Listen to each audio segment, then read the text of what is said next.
하나님의 그 은혜를 표현하는 성경의 그 단어들은 날마다, 일마다, 때마다. 그래서 항상 우리에게 항상 관심을 가지시고 또 도움을 주시는 그런 부분을 그런 단어들로 표현을 하고요.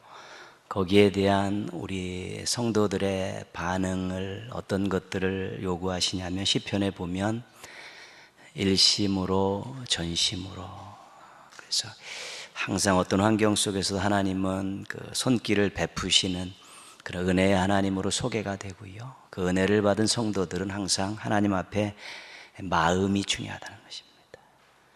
일심으로 전심으로 하나님이 하셨습니다. 하나님이 주셨습니다. 하나님만 사랑합니다.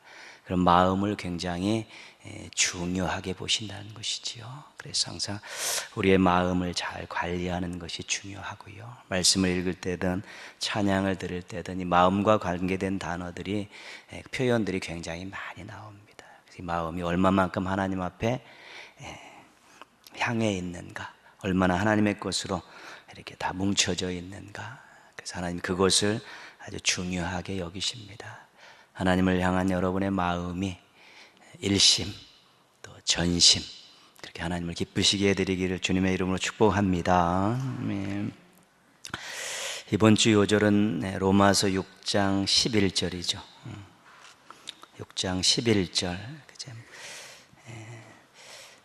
죄에 대해서, 하나님에 대해서 어떤 태도를 가지고 살아가야 되는가, 그런 부분입니다. 외우신 분들은 같이 외우시고 또 못 외우신 분들은 같이 읽고 그렇게 말씀 나누겠습니다. 이와 같이 너희도, 시작, 이와 같이 너희도 너희 자신을 죄에 대하여는 죽은 자요 그리스도 예수 안에서 하나님께 대하여는 살아있는 자로 여길지어다.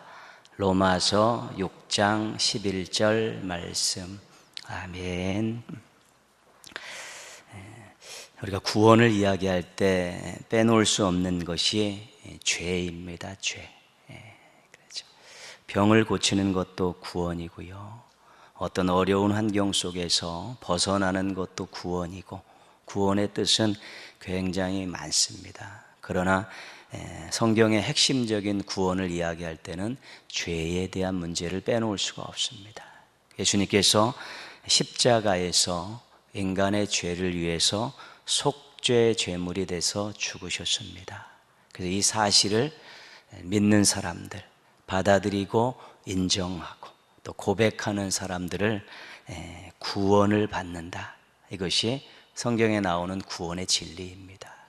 그래서 십자가에 달려 돌아가신 예수님께서 나의 죄를 위해서 죽으신 구원자이십니다. 이렇게 믿으면 죄 사함을 받습니다. 그리고 죄의 형벌에서 면제가 되고 죄의 세력으로부터 해방되는 것입니다. 그래서 성경에서 말하는 핵심적인 구원은 죄로부터에서의 구원입니다. 더 이상 죄로 인해서 형벌을 받지 않고 죄의 세력에 종노릇하지 않고 자유를 얻고 해방되었다는 것, 그것이 구원의 핵심적인 내용입니다. 세례라는 것은 예수님께서 나를 위해 십자가에 달려 돌아가셨다는 것을 믿고 그분을 구주로 고백하는 사람들에게 주어지는 것이죠. 이 사람은 예수님을 믿는 사람입니다. 예수 믿고 죄 사함 받은 사람이고 예수 믿고 구원 받은 사람입니다. 예수님 믿고 하나님의 자녀가 된 사람입니다 하고 확인해 주는 표가 바로 세례입니다. 그래서 우리 모두는 세례를 받은 성도였기 때문에 우리의 옛사람이 십자가에서 예수님과 함께 죽었다고 고백하는 것입니다. 그리고 예수님과 함께 우리가 다시 살아난다고 믿고 사는 사람들입니다. 그래서 죄의 문제는 과거의 일입니다. 그러나 부활의 문제는 미래의 이야기입니다. 그래서 오늘 이야기하는 것은 과거의 얘기입니다. 예수님이 십자가에 달려 돌아가셨기 때문에, 그분을 믿었기 때문에 구원받았기에 이제 우리가 죄에 대해서 어떤 마음과 어떤 태도를 가지고 살아가야 되느냐, 그것이 중요하다는 것입니다. 오늘 말씀은 두 가지로 딱 나누어지죠. 죄에 대하여는 죽은 자로 여겨라. 자신을 그리고 하나님께 대해서는 살아있는 자로 여겨라, 자신을. 예수님 믿고 구원받은 사람들에게 주어지는 결론적인 내용입니다. 앞으로 죄에 대해서는 나는 죽은 사람입니다. 그런 마음과 태도를 가지고 살라고. 하나님에 대해서는 나는 하나님 앞에서 살아있는 사람입니다. 이런 마음과 태도를 가지고 살라는 것이죠. 예수님 믿음으로 말미암아 죄와 관련된 것들이 우리들에게 모든 것들이 다 해방이 되었고 우리가 승리를 얻게 되었습니다. 그런데 예수님 다시 오실 때까지 이 죄의 유혹은 계속되는 것입니다. 우리가 죄로부터 승리하고 자유를 얻었습니다.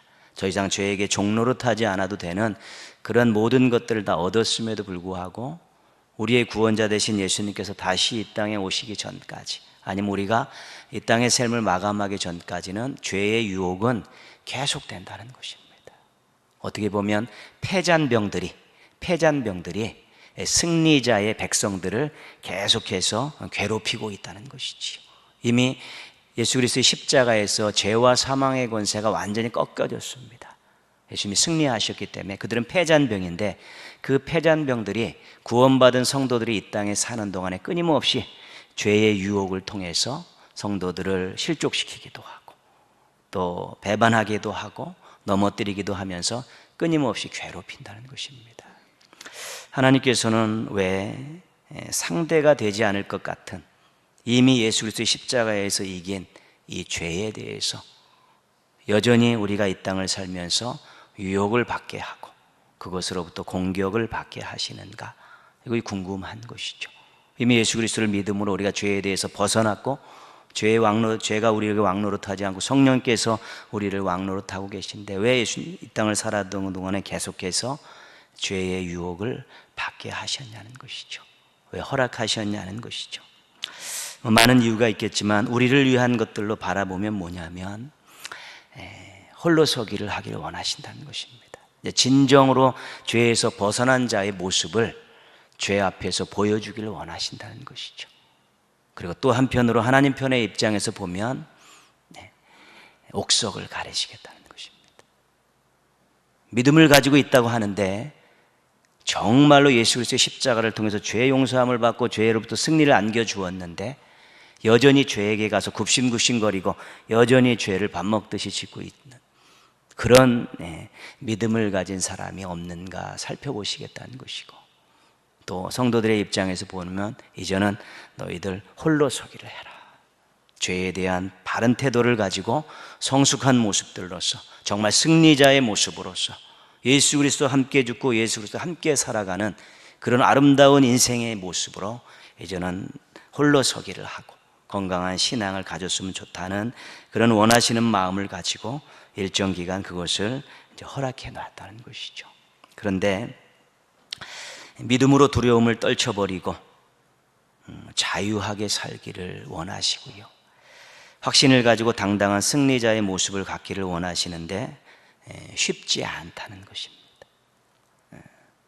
그래서 훈련해야 된다는 것입니다. 죄로부터 이미 다 자유를 얻고 승리를 얻었는데 우리가 얼마만큼 거기에 대한 확신을 가지고 죄에 대해서 확실한 우리가 우위를 점하는 태도를 보일 때까지 우리는 계속해서 훈련해야 된다는 것입니다. 이것은 어떻게 보면 하나님 입장에서 보면 굉장히 모험이지요. 과연 이겨낼 수 있을까? 이겨낼 수 있을까? 그러한 또 의심도 있고 걱정도 있으시지만 이미 약속을 다 해놓으셨습니다. 예수 그리스도를 믿음으로 죄와 사망의 권세에서 해방되었다. 성령님께서 너희의 연약함을 도우실 것이다. 믿음으로 기도하면 내가 들어줄 것이다. 이미 싸울 것과 관계된 모든 준비를 다 안겨주신 것입니다. 그래서 그것을 가지고 이 죄와의 싸움에서 우위를 점하고 승리자의 모습을 갖는 그런 당당한 하나님의 백성들, 십자가 정병의 모습들을 보이기를 원하고 계시던 것이죠. 나는 죄에 대해서 죽었습니다. 이런 생각과 확신과 태도를 견고히 해야 된다는 것입니다. 왜냐하면 나 때문에 내가 달린 십자가에 예수님께서 달리신 것입니다. 그거를 생각하면서 이제 나신 죄에 대해서 죽은 사람입니다. 죄의 유혹에 절대로 넘어가지 않습니다. 또 예수님을 다시 십자가에 못 박는 일을 절대로 하지 않겠습니다라는 그런 각오를 가지고 죄에 대해서 죽었다고 선언하라는 것입니다. 죽은 사람의 특징은 무엇입니까? 반응하지 않습니다. 반응하지 않습니다. 그러니까 죄의 유혹이 있을 때 반응하지 않습니다. 왜? 상관없는 것이기 때문에, 잽도 안 되는 것이기 때문에 그렇게 살라는 것이죠. 죄의 유혹이 끊임없이 우리에게 닥쳐올 때마다 이 속에서 별의별 생각들이 다 일어나고, 이 속에서 몇 번의 계산기가 튀어지고 소설이 쓰여지지 않습니까? 그런 갈등의 그런 시간들을 통해서 그것들을 또 이기지 못하면 홀딱 또 넘어가기도 하고, 또 와서 땅을 치면서 눈물로 회개하고 그러는 것이지요. 그러나 나 죄에 대해 죽었습니다. 예수님이 이미 십자가에서 내 죄 때문에 죽으셨기 때문에 내가 그분의 은혜를 생각하고 수고를 생각하고 희생을 생각하면 나 더 이상 죄에 대해서 내 마음을 줄 수 없습니다. 그들이 원하는 대로 살 수 없습니다. 반응할 수 없습니다. 난 죄에 대해서 죽은 자입니다. 선언을 하라는 것입니다. 하나님께 대해서는 살아있다. 그렇죠? 하나님께서 원하시는 것들에 대해서는 적극적으로 순종하려고 노력하는 그런 모습들이죠. 그러니까 죄에 대해서는 반응이 없습니다. 죽었습니다. 그러니까 하나님께서 원하시는 것들에 대해서 막 생명력 넘치는 모습으로 활동을 하게 되는 것이죠. 그런 모습들을 살기를 원하시는 것입니다. 근데 얼마나 많이 노력을 해야 되는지 모르죠. 시행착오가 있을 수밖에 없습니다. 그럼에도 불구하고 항상 나는 죄에 대해서 죽었습니다. 하나님께 대해서는 살아있습니다라는 그 마음을 가지고 그것을 다시 각오하고 또 기도하고 또 말씀으로 다지면서 그렇게 계속해서 자신을 훈련시켜 나가야 된다는 것입니다. 죄의 유혹이 두렵지 않아야 됩니다. 이제는 우스워야 되는 것입니다. 죄의 유혹에 이제는 단호해야 합니다. 흔들리지 않아야 되는 것입니다. 죄의 유혹을 이제 이겨야 되는 것이죠. 거절할 수 있어야 된다는 것입니다. 이런 과정들을 우리가 계속 지금도 훈련받고 있는 것입니다. 어떤 그런 일들이 벌어졌을 때 본인의 심장이 뛰기 시작하고 머리에서 여러 가지 오만 가지 잡생각이 다 들고, 어쩔 때는 이미 마음이 가 있고, 어쩔 때는 이미 방향이 틀어져 있고, 이런 것들을 우리가 늘 경험하지요.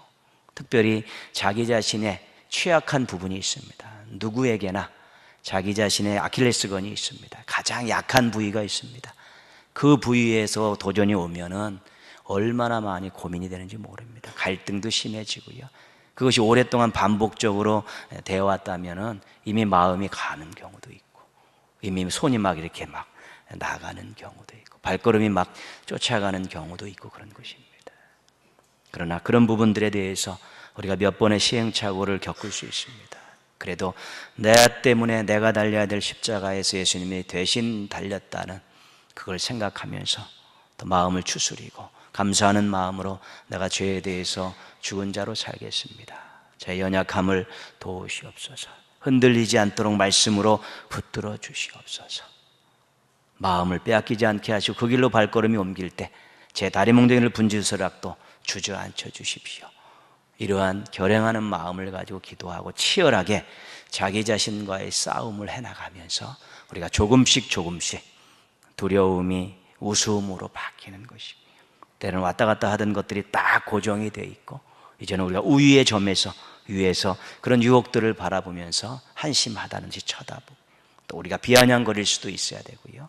나하고는 상관없는 일이니까 네 마음대로 해봐라고 버팅길 수도 있는 그런 모습들이 될 때 우리가 또한 하나님을 대해서는 더 왕성한 모습으로 신앙생활을 할 수 있게 되는 것입니다. 이것이 성장이고 이것이 성숙이고 그렇습니다.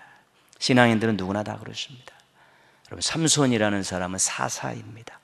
사사, 나시린으로 부름받은 사사죠. 그러나 그가 사사로 부름받아서 죽기 전까지 하나님을 기쁘시게 한 적이 별로 없습니다. 잔치를 벌이면서 늘 포도와 관계된 것들을 먹고 마셨지요. 그리고 죽은 사자의 몸에서 꿀 따먹어가지고 시체하고 접촉하지. 또 머리 잘못돼서 밀게 되지 않습니까? 힘 빠질 때. 그 나시린의 이 세 가지, 포도와 관계된 거 먹지 말고, 시체 접지 않고, 머리 깎지 않는 거, 이 세 가지가 나시린이 지켜야 될 건데 죽을 때까지 한 번도 하나님을 기쁘시게 해드리지 못했습니다. 마지막 죽을 때 그 기둥 무너뜨려 가지고 그 잔치집에 있는 블레셋 사람들 죽인 것 말고는 그가 사사로 부름 받았지만 하나님을 기쁘시게 한 적이 별로 없고 늘 죄의 유혹에 넘어지며 살았던 것입니다. 우리가 주의 일 잘 할 수 있습니다. 맡겨진 사명 감당할 수 있습니다. 그러나 사명은 사명이고 죄와 관계된 유혹은 다른 것입니다. 거기서는 하루에 수도 없이 무너지면서 또 맡겨진 사명은 잘 감당할 수 있는 것입니다. 그거는 별개입니다. 내가 사명 잘 감당한다고 죄 앞에서 죽은 자가 될 수 있느냐? 그렇지 않을 수 있다는 것입니다. 사명은 사명대로 감당할 수 있습니다. 그렇지만 정말 이 마음속에 하나님 앞에 부끄러움이 없는 죄에 대해서 죽은 자로 사는 것은 내가 어떤 사명자나 직분이나 이런 거 다 내려놓고 구원받은 한 명의 성도로서 하나님 앞에서 치열하게 싸워야 될, 가꿔야 될 그런 신앙의 영역입니다. 고유 영역입니다. 그래서 늘 죄에 대해서 흔들리고 넘어지는 것을 반복할 때 사명을 잘 감당했다고 해서 그것이 문제되지 않는 것은 아닙니다. 그래서 그거는 늘 자신이 한 명의 성도로서의 개인으로 싸워야 될 부분이고 또 맡겨진 일들은 맡겨진 일대로 동역자들과 더불어 잘 할 수 있는 것입니다. 그러나 그거 잘했다고 이 죄에 대해서 죽은 자로 여기는 것을 잘한다고 이야기할 수 없습니다. 그 부분은 본인이 굉장히 신경을 쓰면서 잘 관리하고 감독해야 되는 부분입니다. 그렇기 때문에 우리가 항상 죄에 대해서 분명한 태도를 갖자는 것이죠. 나는 죽었습니다. 반응이 없습니다. 반응이 없습니다. 옆에 와서 아무리 찝쩍거려도 반응이 없습니다. 별것도 아닌 것이죠. 예수 그리스도 십자가에 나 때문에 달려 돌아가신 분 생각하면 거기 쳐다보지도 않아야 되는데 그거 했다고 해서 결국은 궁극적으로 나에게 해가 되는데 내가 왜 그걸 하겠느냐. 그러면서 죽은 자처럼 무반응으로 그렇게 대처할 수 있을 때 우리가 성숙한 모습으로 그런 갈등들은 조금 줄어들고 주님을 위해서 무엇을 할 것인가, 주님을 어떻게 기쁘시게 할 것인가, 하나님을 향해서 살아있는 자로 더 많이 살아갈 수 있게 되는 것입니다. 모쪼록 죄에 대한 분명한 이 태도를 가지시고 또 하나님께 대해서도 분명한 태도를 가지셔서 죄에 대해서는 무반응으로, 하나님에 대해서는 열렬한 지지자로서 그렇게 인생들을 잘 가꾸셔서 우리 하나님 때문에 행복하고 또 결국에는 멋진 승리자의 모습으로 또 자유인의 모습으로 하루하루 인생들을 잘 달려가시기를 주님의 이름으로 축원합니다. 고린도전서 우리가 다 봤고요. 내용은 15장까지 이미 다 봤고 16장 이제 마지막 한 주제와 인사만 남아 있습니다. 사도 바울이 사도행전에 보면 여행을 3번 하죠. 전도 여행을 1차, 2차, 3차 하고 마지막 4번째 여행은 죄인이 되어서 로마로 압송당합니다. 그 4번째 여행은 자발적인 여행이 아니라 죄인으로서 가이사에게 재판을 받으러 가는 여행으로 로마 가게 가죠. 1차 전도 여행 때 갈라디아 교회를 개척을 합니다. 2차 전도 여행 때 빌립보, 데살로니가, 고린도 교회를 개척을 합니다. 그리고 3차 전도 여행 때 에베소 교회를 개척합니다. 근데 이 교회들은 특이한 게 뭐냐면 신약 성경에 전부 그 교회에 보낸 편지가 있습니다. 갈라디아서, 빌립보서, 데살로니가전서, 또 고린도전서, 에베소서. 그 교회 개척한 교회 1, 2, 3차 전도여행 때 개척한 교회들에게는 보낸 편지들이 다 있습니다. 바울이 3차 전도여행 때 에베소 교회를 개척하는 가운데 쓴 편지가 이 고린도전서입니다. 바다 건너에 있는 고린도 교회에게 들려오는 소식을 듣고 이런 문제가 있구나, 그것을 해결해 주기 위해서 때로는 말씀으로, 때로는 경험으로 이렇게 잘 써가지고 고린도 교회에 보내서 그 교회에 있는 문제들을 자치적으로 잘 해결하도록 그렇게 도움을 준 편지가 고린도 전서입니다. 근데 15장까지 우리가 앞에서 다 살펴본 내용들은 그 주제별로 다 살펴봤습니다. 근데 오늘 16장에서 한 가지 주제를 더 이야기하고 이제 인사하고 편지를 마무리합니다. 그 한 가지 주제가 1절에 나와 있죠. 1절. 성도를 위하는 뭐에 관하여요? 연보에 관하여는, 연보에 관한. 성도들을 위한 연보는 구제 헌금을 말하는 것입니다. 구제 헌금을. 바울이 3차 전도 여행을 떠날 때 예루살렘 교회가 굉장히 어려웠습니다. 흉년도 들었었고요. 그리고 예루살렘 교회는 조금 가난한 성도들이 많이 있었던 그런 교회입니다. 그래서 바울이 3차 전도 여행을 떠나면서 내가 1차, 2차 전도 여행할 때 세웠던 교회에 가서 구제 헌금을 걷어다가 예루살렘 교회에 줘야겠다, 그런 계획을 세우고 다 교회들에게 이미 헌금들을 준비 좀 해놔라. 그리고 이제 3차 전도 여행을 이제 떠나게 된 것입니다. 우리가 1절 말씀에 보면 이렇게 되어 있죠. 성도를 위하는 연보에 관하여는 내가 갈라디아 교회들에게 명한 것 같이 너희도 그렇게 하라. 1차 전도 여행 때 세운 갈라디아 교회에도 이미 소식을 전해놨습니다. 5절 말씀 보시면요, 내가 마게도냐를 지날 터이니 마게도냐를 지난 후에 너희에게 가서. 마게도냐 안에는 빌립보, 데살로니가 교회가 있습니다. 그래서 이미 교회들에게 헌금을 미리 좀 준비해 놔라, 이렇게 다 저는 소식을 전해 놓고 본인이 3차 전도 여행을 하면서 그 교회들을 한번 다 돌아서 예루살렘 교회에다가 구제 헌금을 갖다 줄 그런 계획을 세워 놓았던 것입니다. 왜 이런 계획을 세우고 실천했을까? 그 한번 도는 것도 엄청나게 많은 수고가 있고 경비도 많이 드는 일인데, 그 넓은 지역을 1차, 2차 때 그 넓은 아시아와 유럽 전체를 향하는 그 넓은 지역을 돌아다니면서 교회에서 구제 헌금을 걷어서 왜 예루살렘 교회에 갖다 주려고 했을까? 첫 번째는요, 예루살렘 교회가 이방 교회의 뿌리라는 것을 인식시키기 위해서입니다. 예루살렘 교회가 세워져서 그 교회 일꾼들이 복음을 전했기 때문에 너희들의 교회가 세워진 것이다 알게 하고, 그렇기 때문에 그런 것을 알면 예루살렘 교회와 이방 교회가 서로 연대성이 있다는 것을, 너희들이 서로 함께 돕고 살아야 된다는 것을 가르쳐 주기 위해서 그 일을 한 것이고요. 한 가지 더 중요한 이유는요, 예루살렘 교회든 이방 교회든 모두가 다 하나라는 것을 가르쳐 주기 위해서 그 구제 헌금 사업을 계획하고 진행했던 것입니다. 그러니까 교회는 예수 그리스도를 머리로 하는 몸이지 않습니까? 몸입니다. 실은 지구상에 있는 모든 교회가 예수 그리스도를 머리로 한 지체들인 것이죠. 정상적인 고백을 가지고 있는 교회들은 실은 예수 그리스도의 몸들입니다.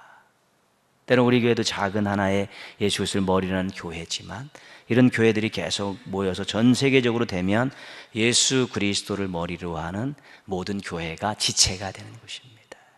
그 교회가 하나라는 것을 가르쳐 주기 위해서요. 유대인들이 모였던, 이방인이 모였던, 유대인과 이방인이 함께 모였던, 예수 그리스도를 구주로 고백하면서 거기서 함께 모여 예배드리고 교제하고 말씀을 나누고 전도하는 그 교회들은 모두가 다 예수 그리스도를 머리로 하는 한 지체라는 것, 하나라는 것을 가르쳐 주기 위해서 이 헌금, 구제 헌금 계획을 그가 세우고 그 긴 기간 그 헌금을 거두어서 예루살렘으로 가지고 가게 된 것입니다.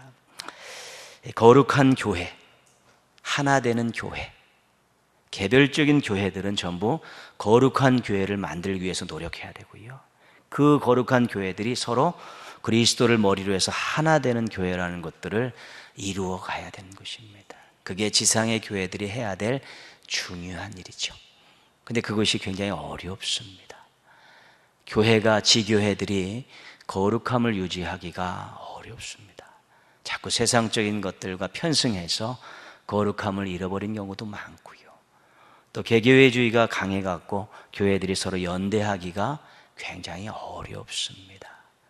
원래 지역이, 또한 나라가, 세계가 정말 하나님의 뜻으로 딱 뭉쳐 있으면 이 사회에서 악한 것들이 하나님의 뜻을 무시하고 정의를 무너뜨리고 또 사랑을 허무는 그런 일을 할 때 얼마든지 막아낼 수 있고요. 또 하나님의 뜻을 이 땅에 실현하기가 굉장히 좋습니다. 근데 교회들, 개교회들이 거룩함을 잃어버리고 서로 하나 되는 모습들을 갖지 못하니까 세상에 뻥뻥 나가 떨어지는 것입니다. 세상을 이기기가 어려운 것입니다. 그래서 끊임없이 여러분들 기도하시고 기억하실 때 우리들의 교회는 거룩한 교회를 만들어 가야 되고 다른 모든 교회와 서로 하나 되기 위해서 노력해야 된다. 이것이 교회가 이 땅에 존재할 때 이루어야 될 귀한 사명입니다. 그것이 잘 이루어질 때 하나님의 뜻에 벗어나는 악한 것들이 활동하는 것들을 용납이 안 되는 것이죠. 그러나 지금은 마음대로만 활동을 하고요. 어떤 나라나 어떤 지역에서는 교회가 핍박을 당하고요. 무시당하고요. 완전히 비아냥거리가 되고 조롱거리로 전락하는 일들이 있기 때문에 그것이 우리가 하나님의 영광을 가리는 일이기 때문에 교회의 거룩함과 하나됨을 위해서 우리가 늘 기도하고 노력할 수 있어야 되는 것입니다. 구제헌금에 대한 몇 가지 내용을 살펴봅니다. 2절 말씀 보시면요, 같이 한번 읽겠습니다. 매주 첫날에 너희 각 사람이 수입에 따라 모아두어서 내가 갈 때에 연보를 하지 않게 하라. 준비하라는 것입니다. 미리 매주 첫날을 지정했다는 것은 기도하면서 준비하라는 것입니다. 그리고 수입에 따라 하는 것은 자신의 형편에 맞도록 하라는 것입니다. 그러니까 우발적으로 하지 말고 기도하면서 하라는 것이죠. 그리고 무리하지 말고 자기 수입의 형편에 따라서 그렇게 준비를 하라, 그렇게 말하고 있죠. 3절 말씀 보시면요, 내가 이를 때에 너희가 인정한 사람에게 편지를 주어, 그 다음에 보시면요, 너희의 은혜를 예루살렘으로 가지고 가게 하라. 너희의 은혜가 뭐냐면 구제헌금입니다. 구제헌금을 은혜라고 이야기하는 것이죠. 뭐냐면 자발성을 말하는 것입니다. 사랑하는 마음으로 스스로 하는 것, 그 구제헌금을 그래서 은혜라는 말로 표현을 하고 있는 것이죠. 그래서 아주 중요하게 강조하는 게 뭐냐면 사랑으로 하라는 것입니다. 사랑으로 형편에 맞게 자발적으로 기도하면서 준비해서 하라는 것입니다. 이것은 어떤 정기적인 것이 아닙니다. 어떤 예루살렘 교회가 지금 어렵기 때문에 성도들이 힘들게 살기 때문에 우리 이방 교회가 하나가 되어서 우리의 뿌리 교회인 또 우리와 하나인 교회인 예루살렘 교회와 성도들을 한번 돕자. 그러니까 사랑하는 마음으로 기도하며 준비하고 형편에 따라서 자발적으로 잘 준비해서 우리 그렇게 한번 전달하자, 그렇게 되어 있는 것입니다. 우리도 이웃사랑 헌금하고 또 재난이 있을 때 이런 구제 헌금들을 합니다. 중요한 것은 사랑으로 해야 되는 것입니다. 동정으로 해서는 안 돼요. 억지로 해서도 안 되는 것입니다. 사랑으로 하는 것입니다. 그 마음을 잃어버리지 않고 그 마음에 사랑을 담아 전달이 될 때 힘이 되고 도움이 될 수 있는 것입니다. 그래서 받은 사랑 기억하며 감동이 올 때 우리 사랑하는 마음 잃지 않고 이렇게 또 구제헌금하는 거 필요하고, 여러분 또 교회를 통하지 않고 또 후원하는 것도 마찬가지입니다. 사랑으로 해야 되는 것입니다. 그게 굉장히 중요한 것이지요. 결국은 우리가 사랑을 받았기 때문에, 하나님께 너무나 큰 사랑을 받았기 때문에 그 하나님의 뜻에 따라서 구제헌금을 하든 후원을 하든 사랑의 마음을 잃지 않도록 하는 것, 그래야지 그분에게는 사랑 담긴 물질이 전달되고 우리 마음속에는 따뜻한 사랑이 남는 것입니다. 윈윈입니다. 항상 하나님 뜻에 맞춰서 누구에게 무언가를 하게 될 때 다 양쪽에 다 좋은 결과가 있게 되는 것입니다. 만약에 여기서 왕창 했는데 여기가 비어있다고 생각하지만 하나님께서 거기에 무용의 유용의 다른 것들로 채워주심이 있습니다. 사랑으로 순종하는 그 마음에, 그 삶에 하나님께서 반드시 함께 하시기 때문에 그런 것입니다. 그래서 후원을 하시든 구제헌금을 하시든 우리 받은 사랑 기억하며 우리 사랑으로 잘 하셔서 많은 사람들에게 위로와 용기와 도움을 주고 여러분의 마음속에는 아주 큰 사랑, 따뜻한 사랑이 남기를 주님의 이름으로 축원합니다. 2절 말씀 한번 볼게요. 2절 말씀 보면 매주 첫날에 너희 각 사람이 수입에 따라 모아두어서 뭐라고 얘기하냐면요, 내가 갈 때 연보를 하지 않게 하라 그러잖아요. 미리 준비하라는 뜻도 있지만요, 사도 바울이 딱 교회에 도착했으니까 자, 헌금하십시오 그러면 사도 바울 입장에서 꼭 거들어온 사람 같은 그런 느낌이 있지 않습니까? 그러면 또 내는 사람도 저 사람한테 내는 것 아니냐. 또 항상 교회들마다 이렇게 사도 바울에 대해서 안 좋게 이야기하는 사람들이 항상 있었기 때문에 저가 다 먹을 것이다, 그런 생각도 있죠. 실은 그렇게 고린도 후서에 보면 그렇게 이야기하는 사람도 있었습니다. 그러니까 내가 가기 전에 너희들 미리 기도하며 사랑으로 잘 준비해서 혹시 성도들이나 다른 사람들이 저 인간이 돈을 거들어 와서 나중에 착복하지 않을까, 그런 의구심이 들지 않도록 순수한 사랑으로 하는 구제헌금임을 분명하게 서로 공유할 수 있게 하라고 부탁을 한 가지 한 것이고요. 3절 말씀 보시면요, 이건 조치죠. 내가 이를 때에 너희가 인정한 사람에게 편지를 주어 너희의 은혜를 예루살렘으로 가지고 가게 하리니, 뭐냐면 미리 고린도 교회에서 인정할 만한 사람, 믿을 만한 사람을 선정해 놓으라는 것입니다. 책임자를, 저 사람은 정말 이 부분에 있어서, 이 재물 물질 부분에 있어서 절대 탐하지 않는 믿을 만한 사람, 맡겨도 될 사람을 이미 하나 선정해 놓으면 가서 그 헌금을 가지고 편지를 써서 그 사람에게 맡기겠다는 것입니다. 그리고 이제 여유가 되면 자기도 같이 가겠지만 그 사람이 그 모든 것들을 다 관장하도록 하겠다는 것입니다. 자기가 거기에 대해서 이런 한 장이라도 손 안 대겠다는 것이고, 또 그렇게 함으로 빌미를 제공하지 않겠다는, 순수성을 훼손하는 일이 생기지 않게 하겠다고 이미 부탁도 하고 조치도 취하면서 그렇게 하고 있는 것이지요. 사회에서 좋은 일 한다고 많은 후원을 받은 단체들이 있습니다. 그런데 엉뚱한 데 쓰고 몇몇 사람들이 착복하는 일들이 드러나는 경우가 있죠. 그러면 그런 의혹이 불거지고 그런 일이 생기면 더 이상 그 일 하기가 어렵습니다. 왜냐하면 사람들이, 사랑으로 했던 사람들이 배신감을 느껴서 더 이상 신뢰하지 않기 때문에 그런 것이죠. 교회는 더더욱 그렇습니다. 때로는 우리가 의무적으로, 때로는 사랑의 마음으로 헌금을 거두게 되어 있죠. 그런데 잘못 사용하거나 유용되는 일이 있으면 이것은 신뢰를 잃어버리고 성도들에게 상처를 주게 되죠. 더더욱 두려운 것은 하나님의 심판을 받아야 된다는 것입니다.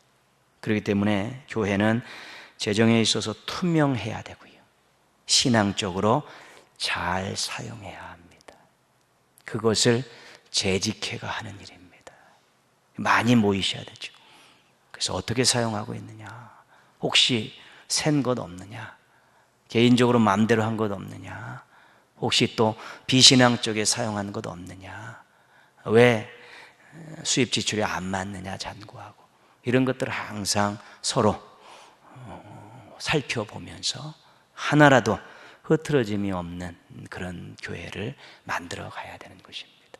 그런 데서 의혹이 생겨버리면 정말 하나님 사랑하는 마음을 가지고 헌금했던 분들이 상처를 받게 되어 있고요, 또 그런 것들의 문제를 일으킨 사람들은 또 나중에 또 하나님 앞에서 부끄럽게 쓸 수밖에 없기 때문에 그렇게 서로 우리가 모여서 보고서를 보고 잘 맞춰서 정말 잘, 누가 보더라도 투명하고 또 잘 사용하고 있다는 것들을 서로 공유하면서 누구에게나 공개할 수 있을 정도가 돼야 되는 것이지.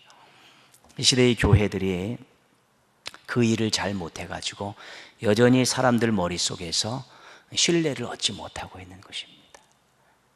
막 비자금도 하는 교회들도 있고요. 또 몇몇 사람들이 좌지우지하는 재정도 있고 그렇습니다. 그러면 안 되는 것입니다.